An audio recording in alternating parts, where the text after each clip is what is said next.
Hello friends, welcome back to my channel. ட்ராமாக்குள்ளே போகிறதுக்கு முன்னாடி மறக்காம இந்த வீடியோக்கு ஒரு லைக்கை போட்டுருங்க. கமெண்ட் செக்ஷனில் ஹைப்னு ஒரு ஆப்ஷன் இருக்கும், அதையும் மறக்காம கிளிக் பண்ணிருங்க. வாங்க ட்ராமாக்குள்ளே போகலாம்.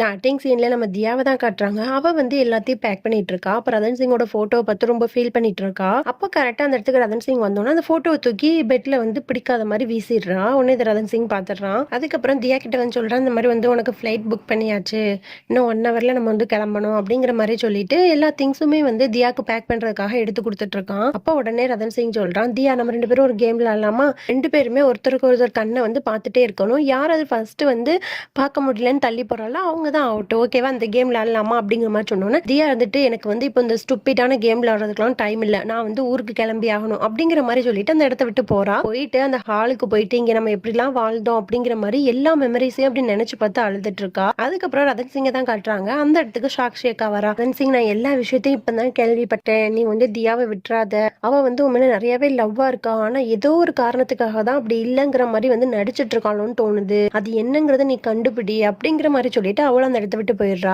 உடனே ரதன் சிங் யோசிக்கிறான், இப்ப என்ன பண்ணலாம் அப்படிங்கிற மாதிரி யோசிச்சு பக்கத்துல வந்து ஒரு கண்ணாடி பூஞ்சாடி இருக்கும், அதை எடுத்து கீழே வந்து போட்டு சிலு சிலியா நொறுக்கிடுறான். நொறுக்கிட்டு அதுல இருந்து ஒரு கிளாஸ் பீஸ் எடுத்து அவனோட கையிலே வந்து கிழிச்சிட்டு ஐயோ வலிக்குது அப்படிங்கிற மாதிரி கத்திட்டு இருக்கான். இதுக்கு சவுண்டு கேட்டோன்னே கீழே இருந்து தியா வந்து, ஐயோ ரதன் சிங் உனக்கு என்னாச்சு, இப்படி அடிபட்டு இருக்கு, வா ஹாஸ்பிட்டலுக்கு போகலாம், சீக்கிரம் வா போகலாம் அப்படிங்கிற மாதிரி ஒரு துணியை கிழிச்சு அவன் கையில கட்டு போட்டுட்டே சொல்லிட்டு இருக்கா. உடனே ரதன் சிங் சொல்றான், தியா உனக்கு தான் என் மேல இவ்வளோ பாசம் இருக்குல்ல, அப்பயே நீ வந்து பாசம் இல்லாத மாதிரி நடிச்சிட்டு டைவர்ஸ் கேட்டுட்டு இந்த வீட்டை விட்டு நீ போற அப்படிங்கிற மாதிரி ரதன் சிங் கேட்கறான். என்ன அப்படிலாம் ஒண்ணும் இல்ல, வா ஃபர்ஸ்ட் ஹாஸ்பிட்டலுக்கு போலாம் அப்படிங்கிற மாதிரி அவ வந்து ரொம்ப பதட்டத்திலே சொல்லிட்டு இருக்கா. ரதன் சிங் சொல்றான், உனக்கு ஃபிளைட்டுக்கு இன்னும் 1 ஹவர் தான் இருக்கு, ஆனா இங்க இருந்து நம்ம ஹாஸ்பிட்டலுக்கு போகணும்னாலே ½ ஹவர் அதுல போயிடும், அப்ப எப்படி வந்து நீ வந்து ஃபிளைட்ல போவ அப்படிங்கிற மாதிரி ரதன் சிங் கேட்டோன்னா தியா வந்து அப்படியே ஸ்ட்ரக் ஆயிடுறா. ரதன் சிங் சொல்றான், இந்த மாதிரி வந்து உனக்கு என் மேல நிறைய லவ் இருக்கு, அந்த லவ் வந்து நான் உன்னோட கண்ணிலே பார்த்துட்டேன், நீ எதுக்காக இப்படி நடிக்கிற தியா அப்படிங்கிற மாதிரிலாம் கேட்டுட்டு இருக்கான். உடனே தியா வந்து அப்படிலாம் ஒண்ணுமே இல்ல ரதன் சிங் அப்படிங்கிற மாதிரி சொல்லிட்டு இருக்கா. உடனே ரதன் சிங் இருந்துட்டு அவனை ரொம்பவே ஃபோர்ஸ் பண்ணி, உனக்கு வந்து என் மேல லவ் இருக்கு, நீ அதை ஒத்துக்கோ ஒத்துக்கோ ஒத்துக்கோ அப்படிங்கிற மாதிரி சொல்லிக்கிட்டே இருக்கான். ஆனா அவ வந்து அதெல்லாம் ஒண்ணும் இல்லை, எனக்கு வந்து ஃபிளைட்டுக்கு டைம் ஆகுது, வா போலாம் அப்படிங்கிற மாதிரி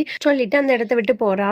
நேரா தியா எங்க போறா அப்படின்னா அந்த டெரரிஸ்ட்டை பார்க்க தான் போறா. இந்த மாதிரி வந்து நான் பிளான் பண்ணியிருக்கேன், உன்னை வந்து நான் ஏர்போர்ட்ல வந்து டிராப் பண்ணிடுறேன், இந்த கண்ட்ரியை விட்டு எப்படியாச்சும் எஸ்கேப் ஆகி போயிடு, அவ்வளவுதான் என்னால பண்ண முடியும் அப்படிங்கிற மாதிரி சொல்றான். உடனே அவனும் வந்து ஓகே அப்படிங்கிற மாதிரி சொல்லிடுறான். அதுக்கப்புறம் தியாவும் ரதன் சிங்கும் எல்லாத்தையும் பேக் பண்ணிட்டு அப்படியே ஸ்டெப்ல நடந்து வந்துட்டு இருக்காங்க. குடும்பத்துல இருக்க எல்லாருமே வந்து இதை ஷாக் ஆகி பார்த்துட்டு இருக்காங்க. டக்குன்னு தியா வந்து ஸ்லிப் ஆகி கீழே விழ போயிடுறான். உடனே ரதன் சிங் வந்து பிடிச்சிடுறான். அப்புறம் அப்படியே 2 பேரும் அப்படியே பார்த்துட்டே இருக்காங்க. அதுக்கப்புறம் குடும்பத்துல இருக்க எல்லாரும் வந்து நிக்கிறாங்கல்ல, அப்ப யாஷோட ஒய்ஃப் இருக்கல்ல, அவ வந்து பயங்கரமா தியாவை வந்து கட்டிப்பிடிச்சு அழுதுட்டு இருக்கா. ஏன் அப்படின்னா அவளுக்கு இப்படி ஒரு நல்ல லைஃப் கிடைச்சு நல்ல சந்தோஷமா வாழ்றதுக்கு காரணமே வந்து தியாவா தான் இருந்திருப்பா. அதனால அவ ஓவரா எமோஷனல் ஆகி அவளை பிடிச்சு அழுதுட்டு இருக்கா. அதுக்கப்புறம் தியாவோட அக்காவை தான் காட்டுறாங்க. அவ வந்து சொல்றா, இந்த மாதிரி நீ இந்த குடும்பத்தை விட்டு போகாத, நீ வந்து ஒரு தப்பான முடிவு எடுத்திருக்க, வேணாம் தியா நீ இங்கே இரு அப்படிங்கிற மாதிரிலாம் அவளும் அழுதுட்டே சொல்றா. ஆனா தியா எதுவுமே கேட்காம அப்படியே வீட்டை விட்டு வெளியே வந்துடுறா.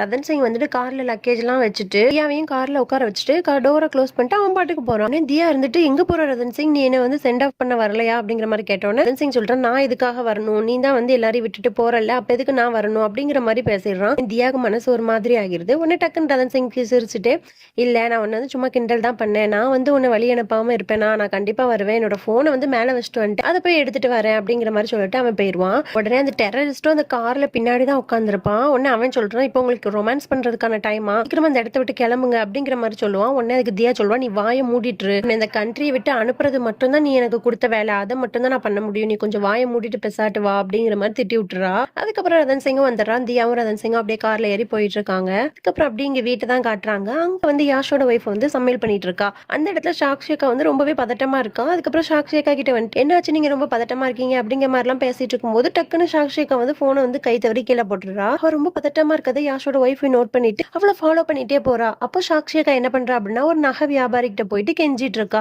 இந்த மாதிரி அது எங்களோட குடும்பத்தோட பாரம்பரியமான நகை, அதை தயவு செஞ்சு திரும்ப தந்துருங்க, இப்பெல்லாம் பண்ணாதீங்க அப்படிங்கிற மாதிரி ரொம்பவே அந்த நகை கடைக்காரன்ட்ட வந்து கெஞ்சிட்டு இருக்கா. உடனே அந்த நகை கடைக்காரன் வந்து அதெல்லாம் தர முடியாது அப்படிங்கிற மாதிரி அவளை ஒரு விதமா மிரட்டிட்டு அந்த இடத்த விட்டு போயிடுறான். உடனே சாக்ஷி அக்கா வந்து அங்கேயே உட்காந்து ரொம்ப கதறி கதறி அழுதுட்டு இருக்கா. உடனே யாஷோட ஒய்ஃபை போயிட்டு, எதுக்காக இப்படி நீங்க அழுகுறீங்க, எதுக்காக நீங்க அவர்கிட்ட போய் கெஞ்சிட்டு இருக்கீங்க, என்னதான் நடந்துச்சு அப்படிங்கிற மாதிரி கேக்குறா. உடனே அதுக்கு அந்த சாக்ஷி அக்கா சொல்றா, இல்ல என்னோட ஹஸ்பண்ட் வந்து இந்த மாதிரி வந்து தனியா பிசினஸ் பண்ணணும் அப்படின்னு சொல்லிட்டு நிறைய பணம் வந்து கடன் வாங்கி அதை வந்து ஒருத்தர்கிட்ட கொடுத்தாரு. ஆனா அவர் வந்து பிசினஸ் ஸ்டார்ட் பண்றதுக்கு ஐடியா சொல்றேன்னு சொல்லி எல்லா பணத்தையும் வந்து சுருட்டிட்டு போயிட்டாரு. இப்ப என் ஹஸ்பண்ட் வந்து கடனாளியா மாட்டிக்கிட்டாரு. அதனால ரதன் சிங்கிட்ட வந்து ஹெல்ப் கேட்கலான்னு பார்த்தா அவன் வந்து ரொம்பவே அப்செட்டா இருக்கான். அப்ப நான் எப்படி போய் அவன்கிட்ட ஹெல்ப் கேட்க முடியும்? அதனாலதான் ஒரு நகையை கொண்டு போய் இந்த வியாபாரிட்ட வந்து விற்க போனேன். ஆனா அவர் வந்து அதுக்கான அமௌண்ட்டை கொடுக்காம அதை விட ரொம்பவே கம்மியான அமௌண்ட்டை வந்து எனக்கு கொடுக்குறாரு. அதனால எனக்கு இப்ப என்ன பண்ணன்னு தெரியல இப்படின்னு அவர்கிட்ட மாட்டிக்கிட்டு வந்து முழிச்சிட்டு இருக்கேன்.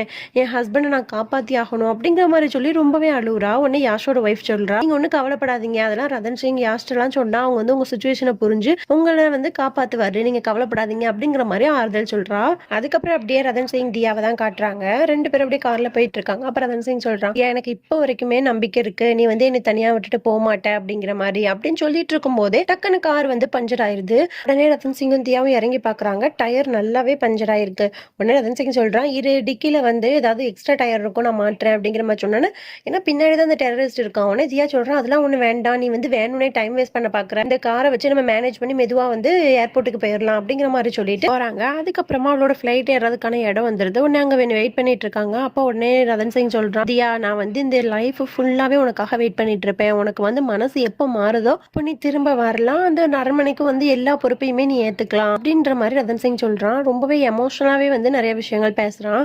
உடனே தியாவும் வந்து டக்குன்னு எமோஷனல் ஆகி okay Rathan Singh miss you அப்படிங்கிற மாதிரி சொல்லிட்டு ஹக் பண்ணிக்கிறா. அதுக்கப்புறம் தியா கேட்கறா, இந்த மாதிரி நான் வந்து ஊருக்கு போக போறேன், நீ எனக்கு எந்த கிஃப்ட்டுமே வாங்கலையா அப்படிங்கிற மாதிரி கேட்டோன்னே ஐயோ ரதன் சிங் சொல்றான், ஐயோ நான் மறந்துட்டேனே அப்படிங்கிற மாதிரி சொல்லி ஒரு 15 நிமிஷம் வெயிட் பண்ண, நான் போய் உனக்கு ஏதாவது ஒரு கிஃப்ட் வந்து ரெடி பண்ணி கொண்டு வரேன் அப்படிங்கிற மாதிரி சொல்லிட்டு அவன் அந்த இடத்த விட்டு போயிடுறான். அதுக்கப்புறம் தியா நின்றுட்டு இருக்கா. அப்ப அந்த டெரரிஸ்ட் வரான். பரவாயில்ல தியா, நீ சொன்னபடி வந்து என்னை வந்து இந்த கண்ட்ரியை விட்டு தப்பிக்கிறதுக்கு நல்ல ஒரு வழி பண்ணிட்டியே அப்படிங்கிற மாதிரி சொல்லிட்டு இருக்கும் போது டக்குன்னு தியா வந்து கன் எடுத்து டெரரிஸ்ட் கிட்ட வந்து காட்டிடுறா. வந்து இனிமே வந்து தப்பிக்க முடியாது அப்படிங்கிற மாதிரி தியா சொல்றா.